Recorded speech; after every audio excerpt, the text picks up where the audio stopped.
Imagine you are a young boy playing on your family farm. You look to the horizon and see an invading army approaching your hometown. They come to destroy your society, state, and way of life. This traumatic experience sticks with you for the rest of your life. I'm of course referring to the American Civil War, in which the South faced total and utter defeat against the boot of Northern armies. The South swore it would rise again, and the South would have their revenge with the election of this young boy.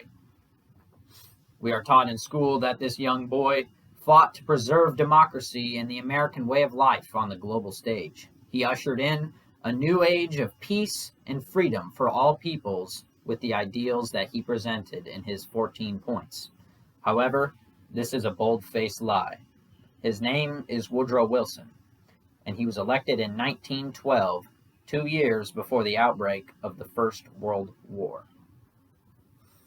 In school, we are taught that America was neutral in this conflict. We only entered the conflict upon having our shipping destroyed by enemy devils. However, this is not at all the case. In 1915, Woodrow Wilson began a plan of economically supporting one side of the war over another. According to Oregon State Archives, by 1915, while still officially neutral, the U.S. began to provide cash-strapped Britain and France with enormous loans to pay for the materials they ordered. This made American industrialists incredibly rich, but it also further compromised the true spirit of neutrality. Consequently, the United States had a strong economic interest in preventing a German victory in the First World War. Now, in school, we are taught that a German victory in the First World War would have ended in global catastrophe. But that is only taught that way because it is the case that it would only have ended in catastrophe for the global empires which faced them. These empires, mainly Britain, France, and Russia, promoted the idea that Germany was the aggressor and the main combatant promoting the extension of the war. However, this is also a lie, as Germany was one of the last nations to mobilize their armed forces for war. The Kaiser himself in Germany pleaded with his allies and enemies alike to prevent war in which he knew that it would be the most destructive war in human history. Woodrow Wilson, however, saw the war as an opportunity to expand the influence of not just the United States, but his chosen allies of the British and French imperial systems. According to Perry Willis, Britain and France were so dependent on U.S. supplies that both countries faced bankruptcy at this point in the war. They had to borrow huge sums from Americans to continue fighting. This means that United States politicians could have stopped the war without firing a shot, simply by prohibiting trade with or cutting loans to the combatants. But Woodrow Wilson did not do this. He saw his allies on Wall Street as a great opportunity to expand American imperial and financial capital the world over. He also had personal disagreements with the Germans, being of British heritage himself, and saw the Germans as a warlike and mongrel race inferior to that of his own proper Southern disposition.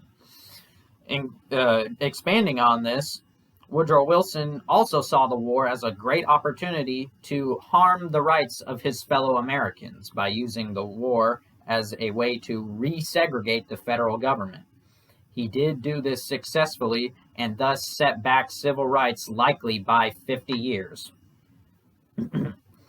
But how would he bring the United States into this war? The United States was supposedly a neutral and peaceful nation, which fought for peace and freedom.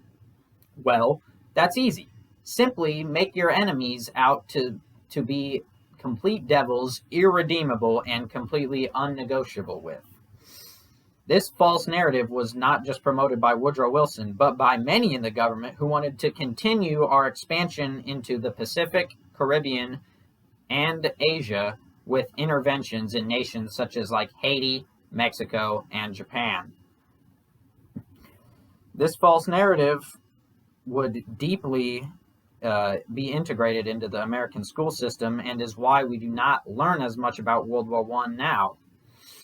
According to the World Future Fund, the Versailles Peace Treaty would be derisively referred to as the Dictate, a list of demands and orders from the Allies that were neither fair nor just. Germans on all sides of the political spectrum would feel deeply betrayed at Versailles, and this would fuel resentment against the Western powers that radicals like Adolf Hitler would tap into.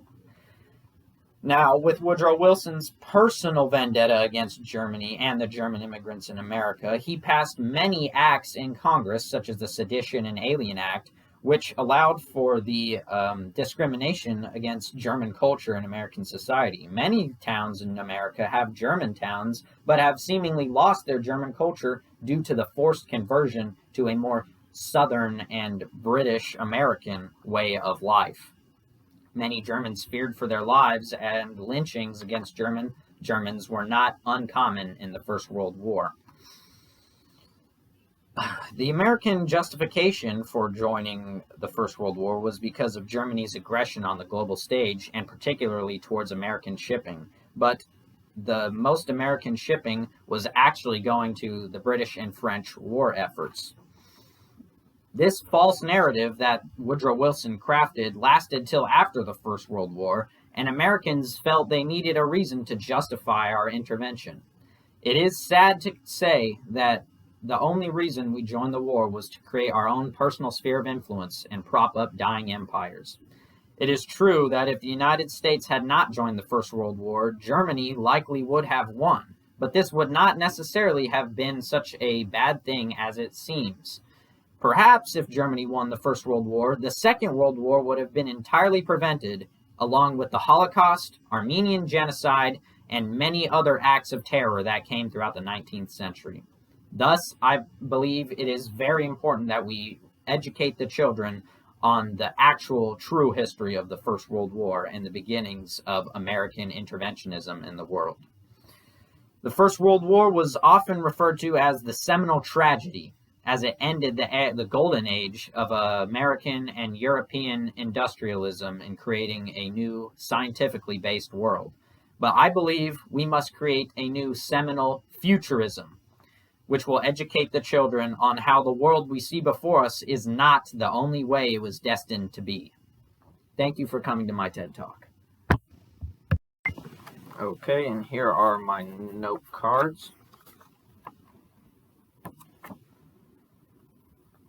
Sources on the back.